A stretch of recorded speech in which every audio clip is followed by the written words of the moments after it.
2026 nje ya mahakama, nje ya ukumbi wa mahakama ambako kesi ilipaswa kuendeshwa, nikaja kukamatwa huko, nakamatwa na polisi. Sasa wakati mwingine wazungu wanasema this is a blessing in disguise, ni baraka inayokuja kinyume nyume, tuweze kujifunza. Lakini kwa mara nyingine niwashukuru polisi kwa namna ambavyo walinikamata, kwa nguvu waliotumia, kwa namna ambavyo nimekaa nao kwa siku hizo 2 au 3 kama sijakosea, na kwa namna ambavyo wanafanya upelelezi wao kwa weledi. Wanafanya upelelezi mzuri kwa weledi, lakini kwa namna ambavyo pia wamenipa haki zangu za msingi.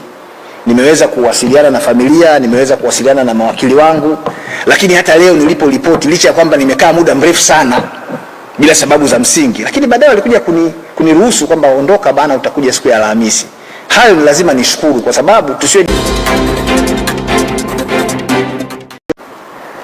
kwa ajili ya kuja kutoa shukrani zangu za dhati kwa wapigania haki wote hapa Tanzania ambao kwa namna moja ama nyingine walishiriki katika kupaza sauti ili kuweza kupinga, kulaani, kukemea ukandamizaji wa aina zote ambao nilifanyiwa siku ya tarehe 14 ya mwezi wa 8 mwaka 2026 nilipokuwa natekeleza majukumu yangu ya kitaaluma katika Mahakama Kuu ya Tanzania division ya uhujumu uchumi na rushwa iliyopo Mikocheni B jijini Dar es Salaam.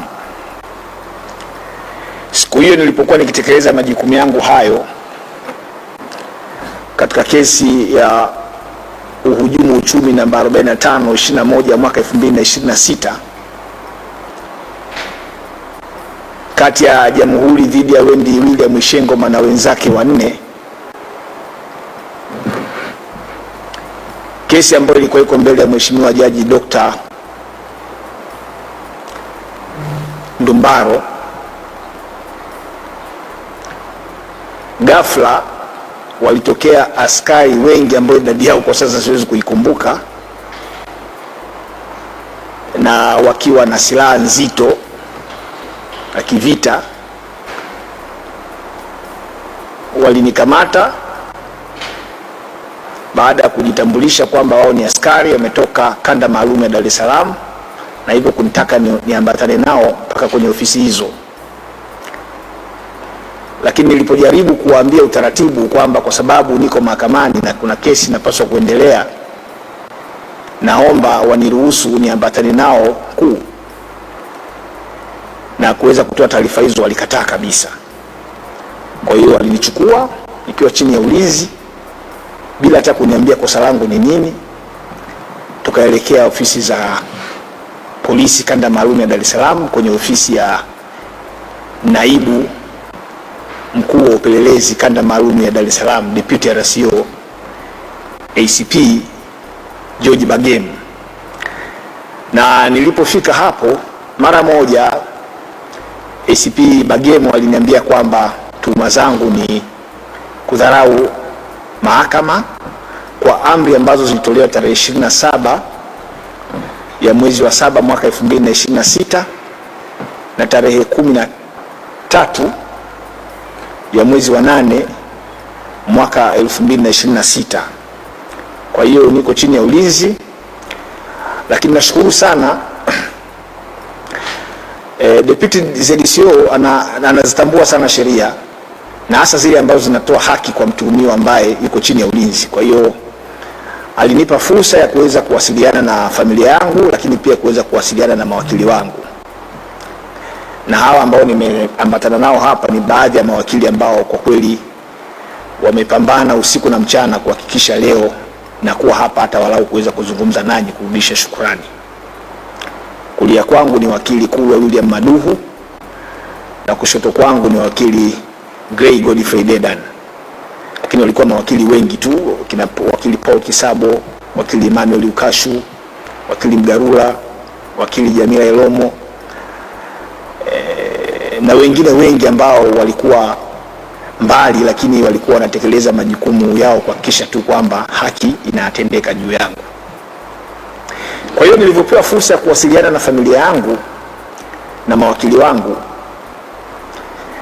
TLS kwa maana ya chama cha mawakili wa Tanganyika ilimtuma wakili Emmanuel Okasho ambaye ni mwenyekiti wa jumuiya ya mawakili vijana wa chama cha mawakili chama cha wanasheria wa Tanganyika TLS. Akafika kwa wakati na akaweza kunipa usaidizi kabla sijapelekwa mahabusu,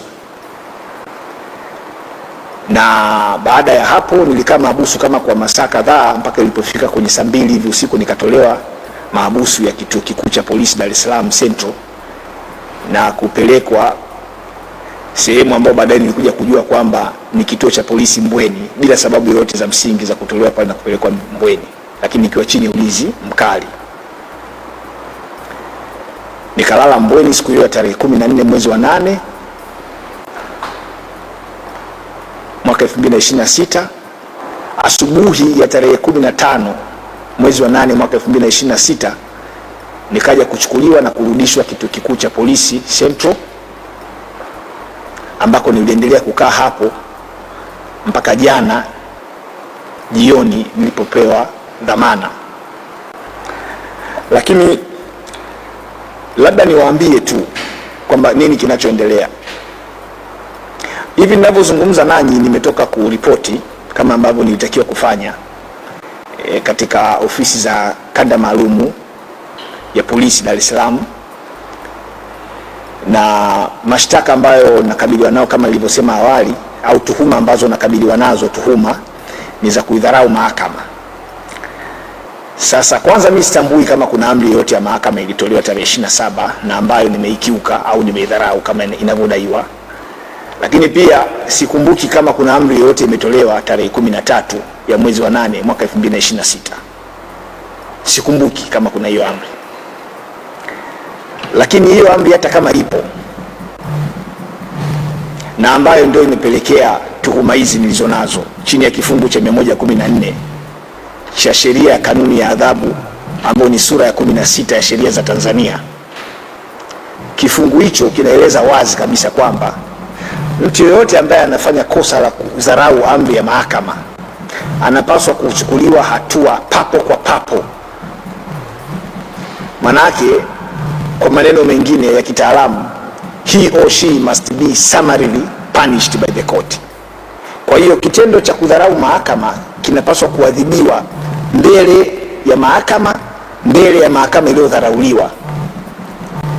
Kosa la kudharau mahakama chini ya kifungu cha 114 cha sheria ya kanuni ya adhabu, kosa hilo duniani kote halijawahi kupelelezwa wala haliko subject ya upelelezi wa polisi. Lakini mimi nashukuru Mungu kwa sababu sheria inakuwa kwa kuijaribu. Sisi wanasheria tunasema the law should always be tested, ili kuweza kuona efficiency yake, kuweza kuona ufanisi wake.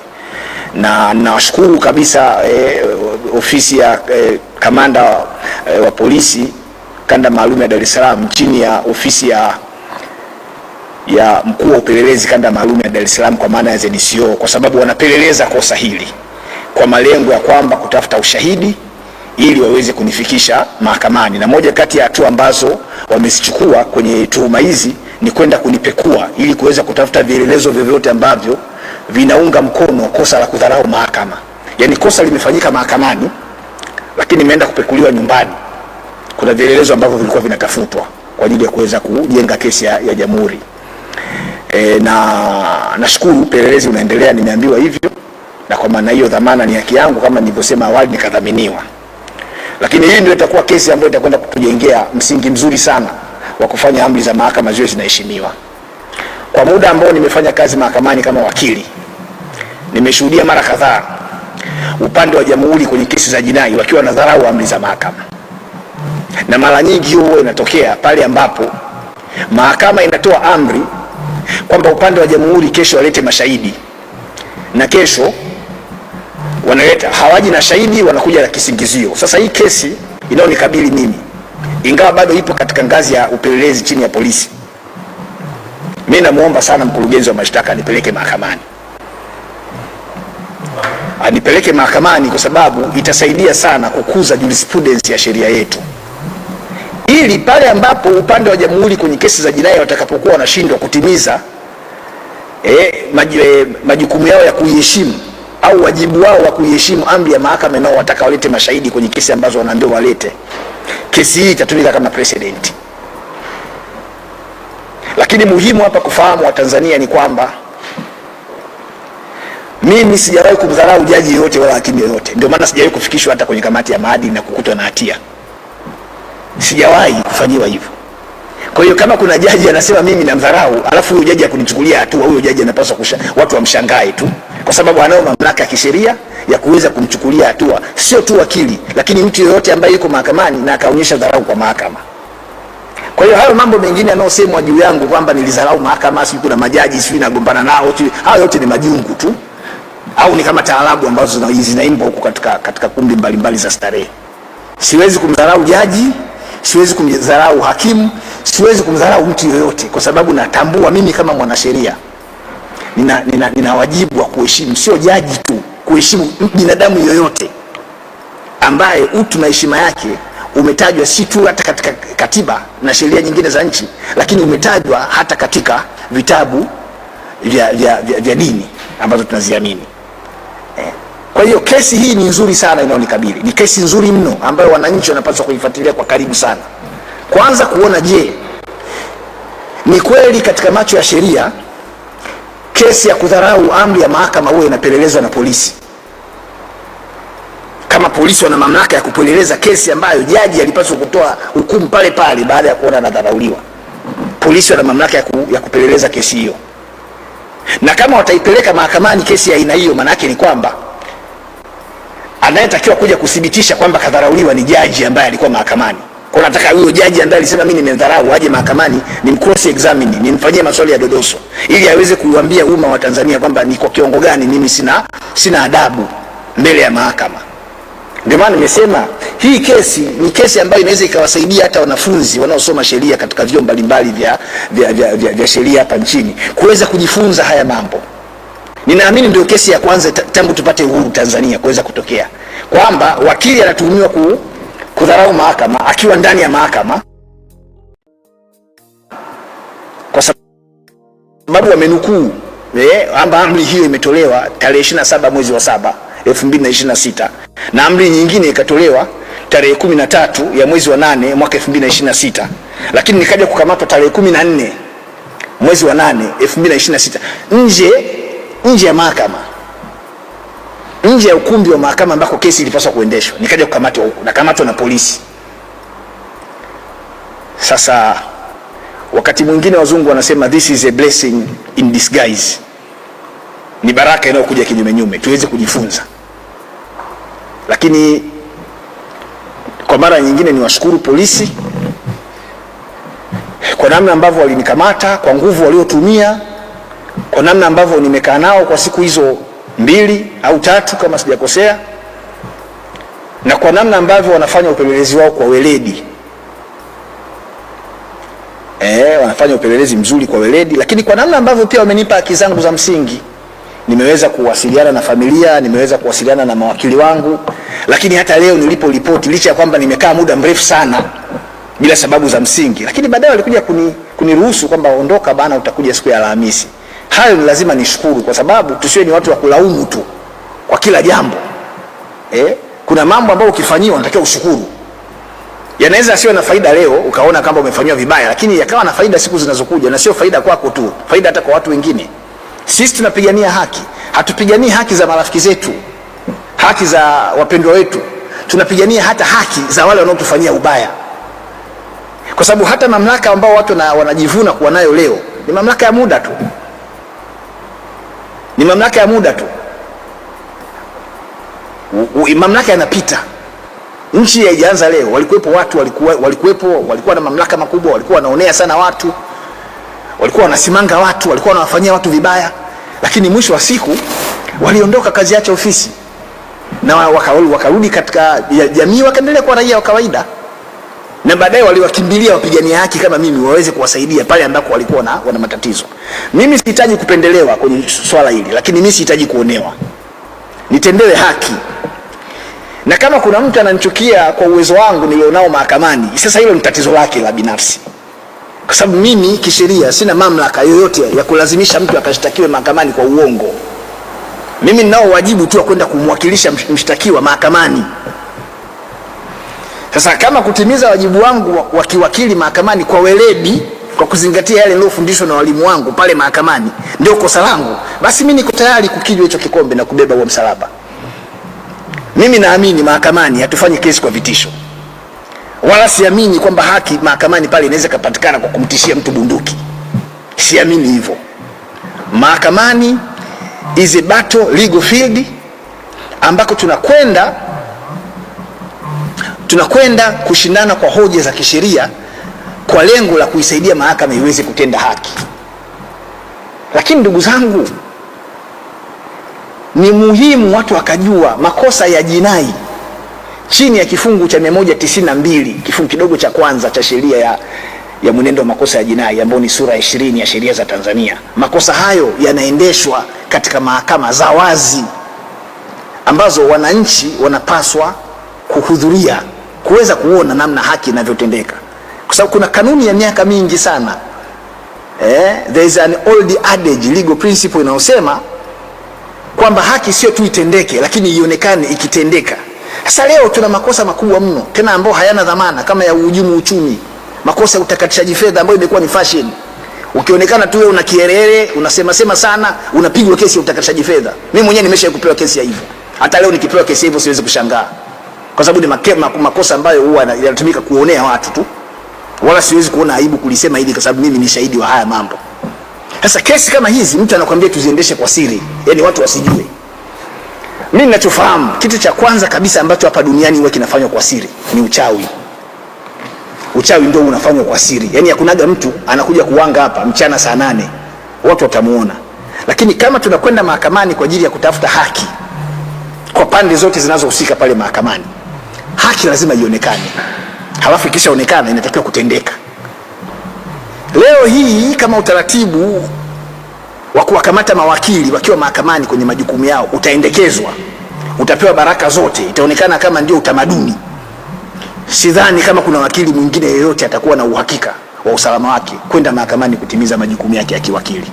Kwa hiyo haya mambo inawezekana watu wanayafanya kwa lengo la kumkomoa madereka, kitu ambacho ni kizuri kwa upande wao kwa sasa, lakini wakumbuke tu hii Tanzania haishi madereka peke yake, na haya mambo yanabaki kwenye rekodi, yanabaki kwenye kumbukumbu. Walikuwepo wengi tu waliokuwa na tabia za hivyo. Mimi ninachofahamu, siku moja hapa duniani nitaondoka, nitakufa, nitaondoka, kama ambavyo mtu yoyote atakufa ataondoka, kama ambavyo nilizaliwa siku moja nitakufa siku moja. Lakini ni jambo la kushangaza sana, yani kutumia mamlaka kumtisha mtu kwa vitu ambavyo havina maana kwa sababu tu una mamlaka. Mimi nasema hivi, kama mtu ananichukia mimi kwa ajili ya kutetea haki za watu, anapoteza muda. Mimi siwezi kuacha kutetea watu, siwezi. Huo ni wajibu wangu ambao ninadhani ni wajibu wa kitume nitakao kwenda kuulizwa kwa Mungu siku nitakapoondoka kwenye dunia hii. Lakini ninachokitaka ni kwamba niendelee kuishi siku nikifa. Mimi siwezi kuwa nimezaliwa nikaishi alafu nikaondoka. Hakuna kitu chochote ambacho nimekiacha kama alama kwenye maisha ya watu wengine. Kwa hiyo wito wangu tu ni kwamba Watanzania waendelee kufuatilia swala hili la kukamatwa kwangu na kupewa kesi ya kinachoitwa kudharau mahakama. Sijawahi kudharau mahakama.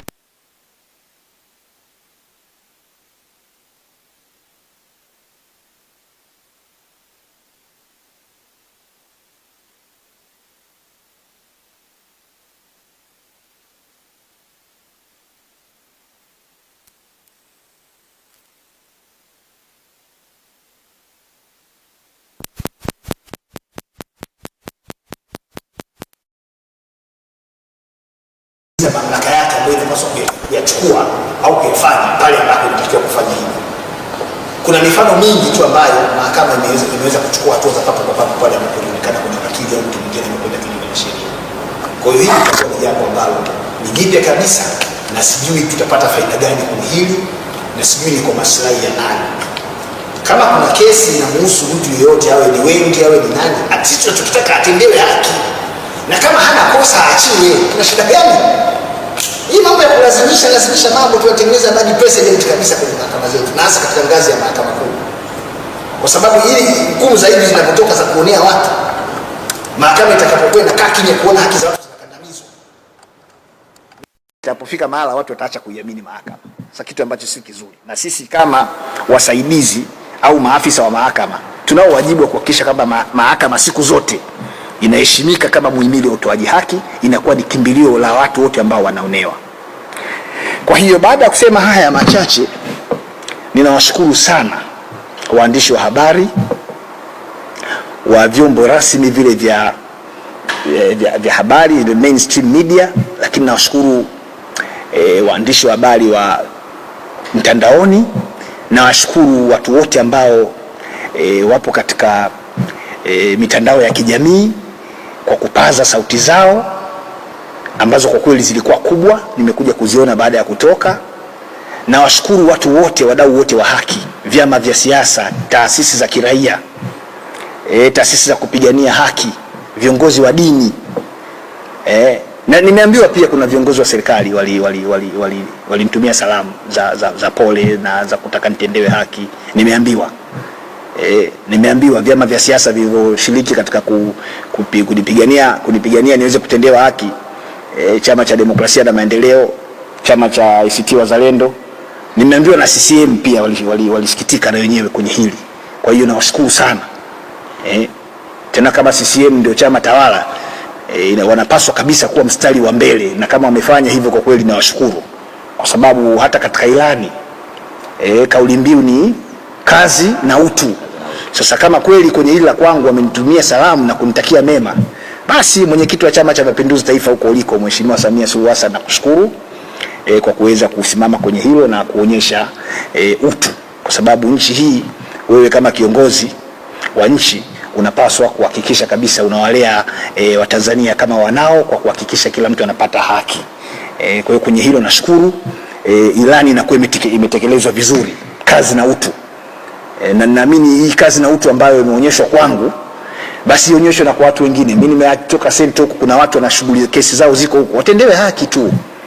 Na sheria inasema kwa mfano kila mkuu wa kituo cha polisi popote pale alipo anao wajibu wa kupeleka orodha ya watuhumiwa wanaowashikilia kwenye mahabusu yake ndani ya masaa 24 kwa hakimu mkazi wa wilaya au hakimu mkazi wa mahakama ya hakimu mkazi popote pale. Sasa hili kama likifanyika litasaidia sana kuweza kujua ni kina nani wanakaa mahabusu kwa muda mrefu, lakini kupunguza uwezekano wa watu kukaa mahabusu kwa muda mrefu kinyume na sheria. Mahakimu, natoa wito kwa mahakimu wafawidhi wa wilaya na mahakimu wafawidhi wa mikoa waende wadimandi kupelekewa orodha za watu wanaokaa mahabusu. Wao wanayo mamlaka hayo kisheria kujua ni watu wangapi wamekaa mahabusu na kwa nini wanakaa mahabusu kinyume cha sheria. Hayo yote yakifanyika, hiyo kazi na utu ambayo tunaihubiri hapa itakuwa na maana sana kwa ajili ya Watanzania. Kwa sababu kazi na utu, hata kama ni ilani ya CCM, lakini si ndio inayotekelezwa. Kwa hiyo matunda ya utekelezaji wa ilani kama yatafanyika kwa ufanisi zaidi, anayefaidika ni Mtanzania, awe ni wa CCM au sio wa CCM, lakini matunda ya hiyo kazi na utu yanatufaidisha sisi wote. Kwa hiyo baada ya kusema hayo, niwaachie na mawakili wenzangu mawakili wangu ambao walishiriki katika kunisaidia kwa namna moja ama nyingine, na wenyewe waweze kutoa neno kwa Watanzania ambao wanatufuatilia kama shukurani, lakini pia kama kuna changamoto yoyote ambayo pengine wangetaka kuitoa kwa mamlaka, ili basi iweze kufanywa.